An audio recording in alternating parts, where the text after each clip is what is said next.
देखें जी, ये प्लास्टिक की गैलन के ऊपर जो रंग जम जाता है ना, उसको उतारने का तरीका ये है कि एक टेस्टर या इस तरह की कोई नोकदार चीज़ के साथ उसके किनारों पे जमा हुआ जो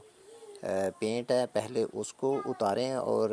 कोशिश करें कि वो अंदर की तरफ जब उसको मोड़ें तो वो टूट ना जाए, थोड़ा थोड़ा ऊपर की तरफ बचा रहे। जब ये उतार लें चारों तरफ से, तो फिर उसको हाथ से उसको थोड़ा सा टेस्टर के साथ या नोकदार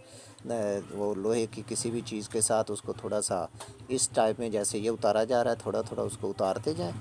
तो जैसे जैसे आप इसको उतारते जाएंगे, ये बिल्कुल साफ़ गैलन जो है प्लास्टिक का, वो नीचे से नज़र आना शुरू हो जाएगा। जब चारों तरफ से उसको थोड़ा सा उतार लें, तो फिर इस तरह जैसे ये खींच के उतारा जा रहा है, अगर कहीं से सख्ती के साथ जमा हुआ तो उसको इस तरह से उतार लें, गैलन से खींचते जाएं उसको, इस तरह उसको खींचना है, खींचते जाएं। फिर कुछ देर आपको ज़हमत करना पड़ेगी, चारों तरफ से इसको घुमा घुमा के आपने उतारना है और ज़्यादा ज़ोर के साथ खींचना नहीं है ताकि टूट कर वो अलग से ना हो जाए, थोड़ा सा एहतियात करके खींचना है। फिर आप कुछ देर जब आप खींचेंगे तो नीचे एंड तक वहाँ से आपने इस तरह पकड़ के खींचना है ऊपर को, और यहाँ से खींचते वक्त भी एहतियात लाजमी है, टूटने से बचाना है उसे। जब ये मुकम्मल तौर पे अलग हो जाएगा, ठीक है, तो इसको आप बाहर निकाल दें, ये यक्का जो है बाहर निकल आएगा। ठीक, उसके बाद आप ये सारे का सारा पेंट है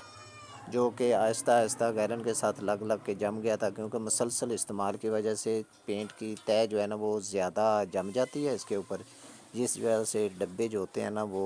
ज़ाया करना पड़ते हैं। लेकिन ज़ाया ना करें, इसको अलग कर दें। ये देखिए, ये पेंट की तय है जो गैलन में से निकल आई है, और आप देख सकते हैं कि गैलन जो है मुकम्मल साफ़ सुथरी जो है ना वो दोबारा से नज़र आ रही है आपको। और ये इसका वेस्ट है जो इससे अलग कर दी गई है, ठीक है। अब आपके पास सामने है आपके ये वेस्ट, इसको देखिए, ठीक है। ये भी आपके लिए कारआमद है, अगर आप इसको आग जलाने के लिए छोटा सा टुकड़ा इसे इस्तेमाल करें तो आग भी अच्छी तरह से जल जाएगी इसके साथ, ठीक है। वैसे बेहतर यही है कि